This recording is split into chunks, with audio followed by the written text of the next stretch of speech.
I'm Judy Stiles. Thank you for joining us this week on Newsmakers. Well, the big national election's a year or so away, but there's a lot of things happening in politics. And as we do throughout the year, today we're visiting with representatives from the Missouri Southern Political Science Department. Kind of give us a feel of what's happening and their observations as well as what they're hearing from students. So we have Delehanty, Brenden, Higashi, and Nicoletti. Thank you for being here today. Thanks. Thank you for having us. You know, we're a year away or so of people going to the actual big ballot in November, but there seems to be a lot happening. What, from your perspective, are you hearing, being in the classroom, working with the students, what's the feel about the political world today? Well, actually, I mean, my students are really kind of focused on the impeachment process, right? And so many of them, I mean, they don't have a historical reference, I mean, in their lifetimes for thinking about, you know, Congress kind of removing the president and what this would mean for purposes of kind of the upcoming election. I mean, we talked a lot about the nature of the charges and whether or not, right, it's political, legal, et cetera. So that's kind of where a lot of my students, particularly in the courses that I teach on American government, have really had their interest. And you mentioned the time period, because they weren't even born back when we had the Clinton episodes. Right, exactly. So there just isn't the historical, I mean, there are historical examples, but nothing in they their don't recall it in their life. Yeah, right. exactly. That gives them the context for thinking about this stuff. Yeah. How about your classes? In my American government classes, it's much the same thing. A lot of students are really concerned about impeachment, what that happens to mean. And in particular, one of the biggest questions that comes up, well, if he is impeached and he is removed from office, can President Trump still run in 2020? And interestingly enough, the Constitution actually provides for a separate vote as to whether or not somebody would be disqualified. So the Senate would actually have to vote to disqualify an impeached person, such as potentially President Trump, and bar them from future ballots. Otherwise, he could be reelected. So they're thinking down the road a little more. And how about your observations? Yeah, so my students pretty much have the same observations. I teach a comparative politics class where we look at other countries, right, and often compare other systems to the United States, and we've talked a little bit about impeachment. And I also teach a class on how morality is affecting politics right now, and I think the students there are really trying to understand how people's attitudes, beliefs, and opinions can remain so stable with such dysfunction in a political system, right? And it tends to be because attitudes tend to be very partisan, they tend to be very long-lasting and stable. And so, yeah, students, I think one of the things that interests me is the news cycle is so quick now that we're always talking about something new every class, and students tend to enjoy bringing that in. Yeah, that's something that we've talked about in the past as far as the new approach to media today, social media, the impact on that information being out there for people just instantly. Yeah, I mean, like my students are bringing in ideas that they just see right before class. So they look on their phone and there it is. Yeah, and so I mean, so it's kind of like on a part of me is adapting to it, but then trying to kind of help them reason through. Like, for example, one of the things we talked about with President Trump is the degree to which, if he were to lose the election, would he peacefully resign authority and allow that to transfer to maybe an opposition party candidate? And so that's a question a student brought up, and then we had this really nice discussion about what would happen if he didn't, or under what context would he in fact not allow this peaceful transition through an election. So I mean, we've had really kind of good discussions, maybe in part because of what they see on media, et cetera. And I know we've talked also about media. There's so many different places where people can get their news. Are you finding that students are sticking to that source in the palm of their hand? Are they looking for other sources? Are they, curious enough to say other than what pops up on my phone when I go to it? I think a lot of students are getting it from social media, but our younger students aren't engaging in social media like I would, as I grew up with the Facebook generation, and that's where I would get most of my information, or Twitter, and I'm now seeing students get their social media and their media news from sources that I'm not even familiar with, and so they're bringing me new things that they're finding on apps on their phone, or that they're hearing about from other people. They're not engaging in media traditionally like we would with internet or perhaps through television, but they are using some new media methods to get news. So do you work with students and so, how do you find out what's, quote, true? We hear the word fake news. They're hearing so many different sources of news. Are they dealing with that? Yeah, absolutely. And I think, students or pretty much anybody, selective exposure is a pretty important issue where people are selecting media that is consistent with their preferences. I think that makes it even more difficult in a democracy to sort of have a discussion and have compromise. But you mentioned, President Trump and fake news. news. And then, Will, you mentioned this idea of peaceful transfers of power. This is pretty important because the Trump administration, I think, in an unprecedented way, has attacked sort of the legitimacy of some of the institutions that we think of as being always legitimate, like a free press, right, free and fair elections. And it does suggest that if you can convince people that the free media isn't fair and balanced or is fake, right, and that the elections are rigged, then you kind of who do you trust then, right? If you think that the New York Times is fake news, then who can you actually trust? That's your example. Right? Kind of brings you back to, well, the person I trust is the president, but how can you check the president then? So it will be interesting to watch. Okay.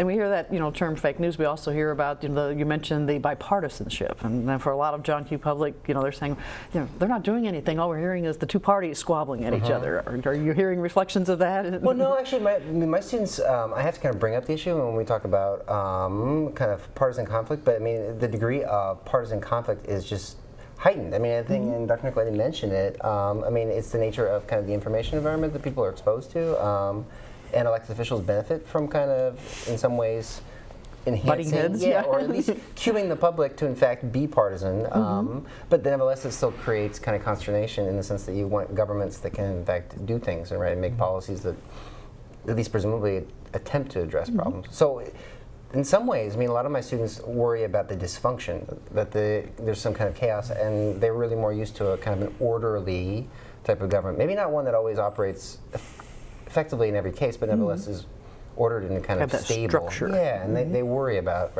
the absence of that, I think, a little bit. Do you ever have people asking, is anything being done in Washington? Oh, all the time. Students are often asking me, well, what's being done? Why aren't things being done? And I have to explain to them that part of it is we expect the parties to be in opposition now. 40 years ago, we might have expected some overlap with the ideological distribution of members of Congress with conservative Democrats or liberal Republicans, but we've sorted our identities such that they match our partisan labels now, and the result of that is we have members of Congress who don't overlap, and so there's not as much middle ground for there to be bipartisan agreement in which you would have conservative Democrats and conservative Republicans agree on policy, or liberal Republicans and liberal Democrats agreeing on a policy. And so without that in the middle, you naturally have two parties opposed to each other who are going to fight and take stances inherently contrary to one another. And that's something that political science actually advocated for at one point, when we said we need parties that actually respond to what the public wants, and in a way in which they are actually affirmatively in contrast to one another. That way we can differentiate what it means to be a Republican and what it means to be a conservative. And so that's what we're really seeing now. And so I don't think our students are too concerned about there being conflict or necessarily something not getting done. It's just that they want their parties to take principled stances. And they're moving to a point where they're perfectly fine losing the filibuster. So they're looking at defining the parties. What do they stand for when you say you're a Republican or a Democrat, or what represents your overall concerns and so forth. And of course, we're talking about the impeachment situation, but behind the scenes, we're talking about the election a year from now, and especially on the Democrats, their side, there's a lot of people posturing to try to be in that top of the picking order when that comes around. Yeah, I mean, I think the thing that's kind of interesting is that you have Biden, right, who I think is trying to kind of operate on the legacy of Obama, but in my estimation, is struggling, right, to kind of maintain, right, his connection to, maybe not to Obama, but to maintain, right, kind of leadership of the Democratic Party. And then you have other candidates like Warren, for example, I think who are going to probably be maybe more successful than Biden and pull the party presumably further to the left. And so the question is, at least in my mind, I mean, if Warren becomes the nominee, then if she were to face Trump in, kind of the general election, what's the outcome? I mean, it's fascinating to think that could be kind of the matchup coming into 2020. So the nominee will define the impact of the party in many cases. And unify it. I mean, the question is whether or not Warren can do that, or if she has the strength I mean, as a candidate to, in fact, kind of bring all these various elements together. It's really interesting. Of course, we're still a few months away from actually having those primaries, this election process. You know, the possibility of all these changes every time we have a negative, positive impacts. Things come up throughout the year. I mean, do you have any feelings in April, March when all those primaries start hitting? Or are we going to start seeing more headlines, more things coming out along those lines? I think so. Yeah, the debates have been quite interesting, and I think to Brendan's point, we do see at least a polarization at the elite level with parties filtering and sorting into camps, and I think the Republicans have consistently moved right, and I think that Democrats are now consistently moving left, and so I think we're going to see, depending on who the Democratic primary candidate ends up being, who ends up winning that, we may see two presidential candidates that are very clearly opposed to each other policy-wise. But I think what's even, what's even more interesting about that is, as you said, this was supposed to be responsible party government, right, where we can clearly see one party enacting a program, and if we don't like it, we can throw the bums out, if you will. The problem is they just blame each other because there's division in the Congress, and so the lines of accountability are still blurred, and so that's going to be something interesting to watch. Do you see it as a power struggle in Congress? I mean, obviously you have the Democrats in the House, you have still the Senates and the Republicans with the senators. You know, how do you get those two branches and that one side of the one branch of government trying to accomplish things? I think you can very difficult. Yeah, I mean, the president doesn't really facilitate any kind of compromise either. I mean, there isn't shared partisanship with the House. So yeah, I mean, I think you're right. I think the idea of not being able to hold responsible parties accountable is kind of counterintuitive. I mean, that's the whole purpose of having, right, these partisan divisions. And we've decentralized party power as well quite significantly in the United States. If you look abroad to a number of other countries, political parties are significantly more influential. If the party in Great Britain doesn't like you, if you're not a loyal backbencher, they can just oust you and move your constituency. In the United States, Mitch McConnell doesn't get to determine which state the more moderate Republicans get to run in, or he doesn't get to assign their constituencies in that way. And so a lot of Americans really like their own member of Congress. It's everybody else's that's the problem. Right. And you don't get to vote on everybody else's member of Congress. And so we see a little bit of a issue that comes up there. My person's really great, my guy's great, but it's all of y'all's over there. Those people in the other part of the country. The problem.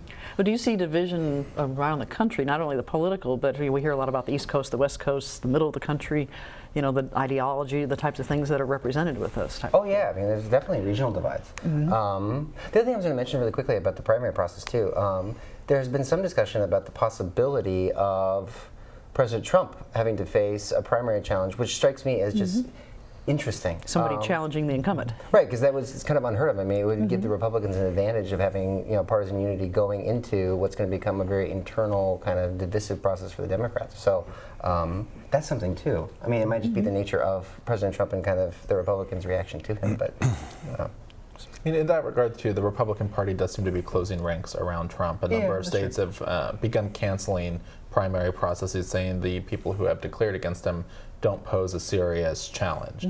And as a result, there are a few states that are considering, if not already, canceling their own Republican primaries. So that whole process of getting to the point of having the official nominees can take a number of different turns between now and next summer when they're coming up along those lines and tying that together. Moving to the state level, I mean, we obviously, next year's not only national elections, but you have statewide situations as well. And we're already seeing candidates, the governor, others have already declared, saying they're going to be running for office here in the state of Missouri. I'm sure in the other neighboring states as well. Yeah, I mean, you got what sounds like maybe a gubernatorial matchup between Galloway and Parsons. I mean, and Parsons came into office in a kind of a very difficult way. He was not elected to be governor. No, and so, I mean, at least he has, some kind of decision-making under his belt.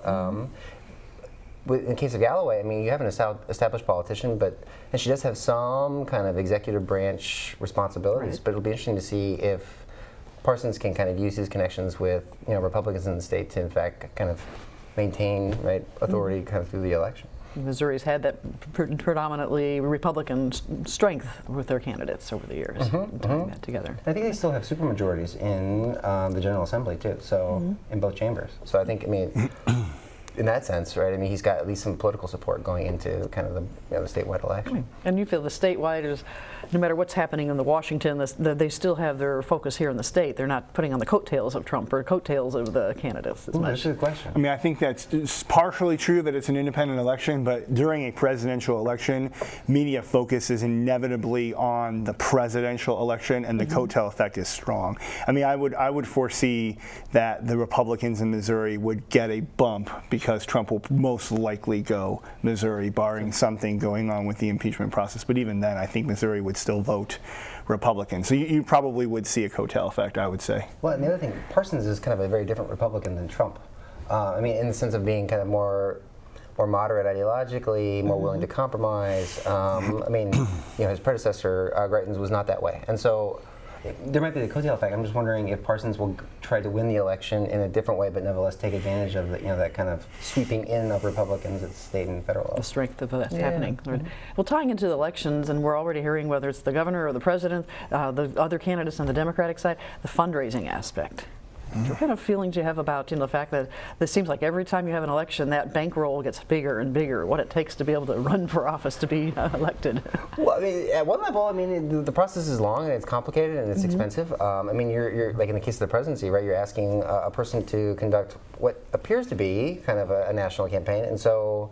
I mean, if you think about media, as we were talking about earlier, I mean, the costs are astronomical, right? Advertising. Right, and the nature of the nomination process is that you have to contest presidential primaries in different states, sometimes on the same day in a number of different states. So, in part, it's a function of the process. It's the rules that kind of generate the need for the money. I think in part.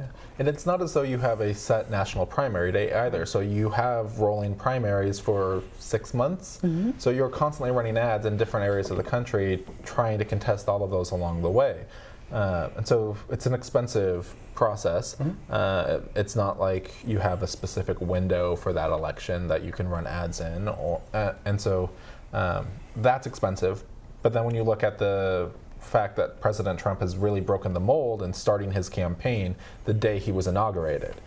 Traditionally, most presidents wait 2 years before they officially kick off their presidential re-election campaigns. They wait to get past their first midterm, and then they begin their fundraising in earnest. President Trump didn't do that, and so now Democrats who are declaring after the first midterm are trying to catch up on that. And do you find that you see stories that, well, so-and-so's not likely to win because their war chest is so much smaller than someone else's? They're the media sometimes comparing how much they've raised, whether they can succeed. This is a problem with Biden. I mean, Biden has been kind of struggling, I mean, in raising kind of campaign cash. It's like a signal to, I guess, the voting public and to the media as to, who in fact has the viability to win. But I mean, on the other hand, though, I mean, I think maybe your question also kind of suggests that it's far too expensive, right? And somehow, how much people spend, right? Yeah, in the absence of money, it's very, very difficult to be a viable candidate, even if you have ideas and policies that presumably maybe some segment of the broader electorate would want. So it's a limiting effect. At the same time. And I think perhaps more so than a signal to the public, it's also a signal to other donors. If you want to ask somebody to invest in your campaign, why are they going to invest in your campaign if nobody else is, and nobody else is supporting you, or you're not getting the support it's going to need to make it past the first few primaries? People want to support a winner, basically. Exactly. And so this year we actually saw a lot of the big Democratic donors hold off at least to see who the top few candidates were going to be. And now we're beginning to see some of that money line up behind some of the first tier candidates. Well, while we have all this happening in the U.S. and preparing for election, with nationally, internationally, there's a lot happening, and we hear about Brexit. I want to bring that up because people want to know, what's happening overseas with the British, and they keep hearing they're voting no, they're voting yes. So how do we react to that here in the United States? It's an interesting phenomenon. Brexit still hasn't happened yet. We've missed several deadlines, and now it does appear that Johnson is going to send this back to the voters, which is a huge gamble because polls recently tend to suggest that the decision would be reversed, which is interesting. And it's a wasted a lot of time. It's put a lot of risk in the markets. It's put a lot of risk on the pound. The pound has depreciated, so it hasn't been good for them. I think in the United States, I think people some conservatives cheered the Brexit vote because they saw it aligning with some of their values, the anti-immigration sentiment, sort of the anti-multilateralism sentiment. But others, I think, especially if you think of it from an economic standpoint, kind of lamented it and would like to see it go away, which now has a chance of doing.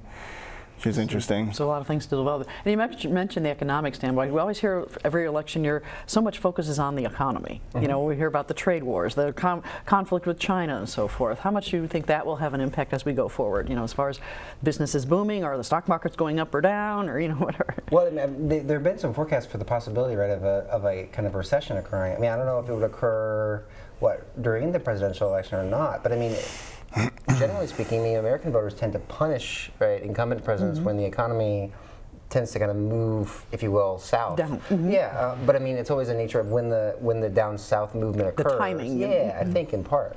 And it's not even necessarily when the economy itself turns, but it's the feeling it's going to turn. Yeah. And so in political science, we often refer to a retrospective evaluation. Do I feel like I'm better off now than I was 4 years ago? If the answer to that question is yes, then you're more likely to vote to retain the party in the White House. If the answer is no, you're more likely to vote the other way.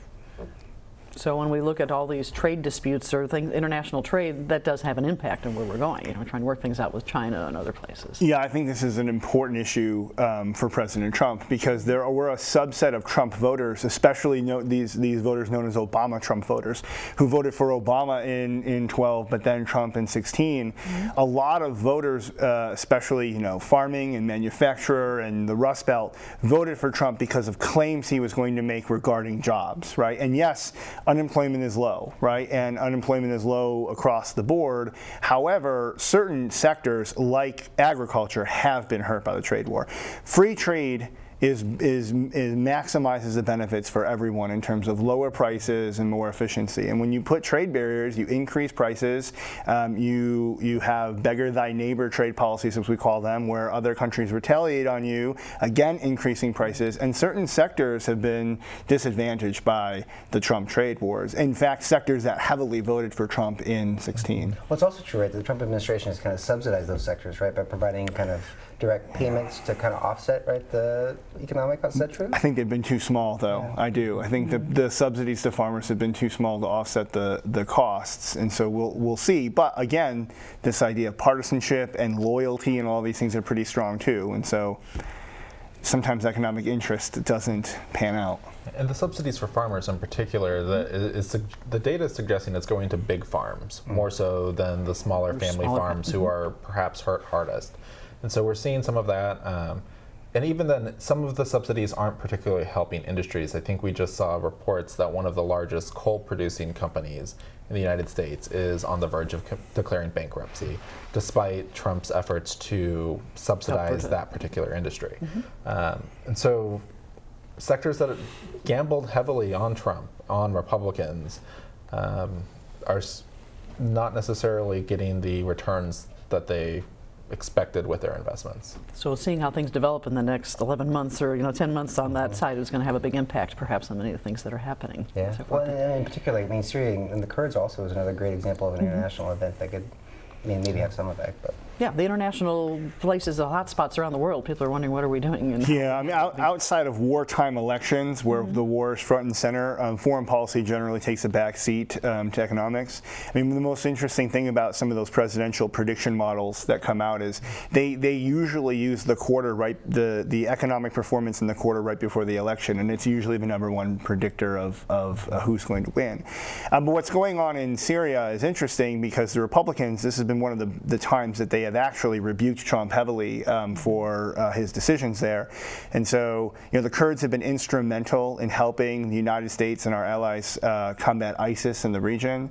And because Turkey sees the Kurds as a threat to their territory and sees them as a terrorist group, allowing, having the United States pull out and allowing Syrian forces and Turkish forces and Russian forces to essentially crack down on the Kurds is not beneficial to the war on terror. Although it is also true that recently the United States has said that they have killed Baghdadi, which is the head of ISIS, and so that's a huge bump as well for Trump. So I don't know if foreign policy will be a decider, but it can have an impact. A lot of things. And of course, locally, I don't want to leave without talking locally. Joplin has a tax vote coming up in November. It'll be after this show airs, but we'll have elections in the spring for school board, city council, and so forth. Do you feel that local elected officials and the local voters are going to be into those issues next year, wanting to find out what's happening? Maybe. I mean, I think, for example, I know this will come, you said, after the vote. Yeah, after the vote. But, like a Proposition B, right, where we're raising kind of, a half-cent sales tax, right, to pay for kind of the pension liabilities, right, the city. We all know, I think, in political science that, the interest in local elections and the kind of the turnout tends to be very, very low for some reason. Although, having them occur kind of on the eve of what will become, right, a media firestorm around the presidential election may, in fact, kind of boost interest. So hopefully we can kind of get that, I guess, a media coattail effect in some ways, right, by virtue of being close to the presidential election. So just the fact that it's the 2020 spring elections when you're looking at school board and city council members and different things around the region could bring more interest and follow-up. So forth. And what sort of tips do you give to your students as far as not only being politically aware, but maybe politically involved? They're taking some political science majors or just general students, to be aware of what's happening in politics around them.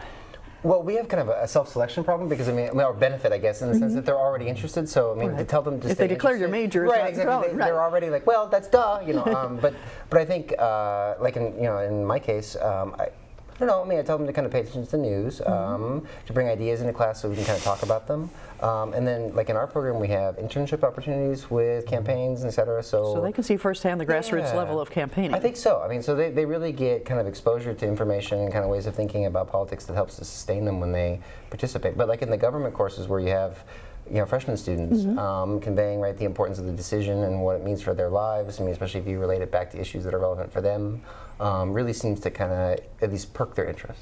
And there's those basic government courses that no matter what your major is, you're going to take it. Right. So trying to get those students who say, well, I'm not interested in being a politician, but what do you try to, keep them aware of what's happening?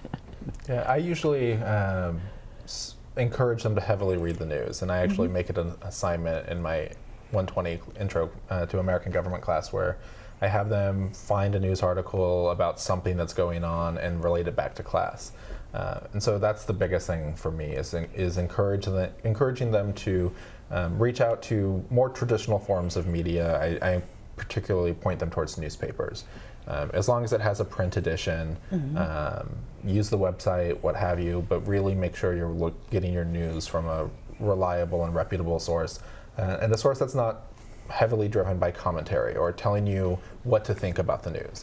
That's just giving you the information and then letting you digest it yourself. Going back to the true journalism, here are the facts. You could decide. Exactly. Right. Well, I'd like to thank the three of you for visiting with me today, providing some information for our viewers. Thank you. Thank you. We'll have to follow up as things progress throughout the upcoming election year. That would be fun. Great. And I'd like to thank you, the viewers, for joining us. I'm Judy Stiles. Hope you can join me again next week at the same time on the station. We'll see you then.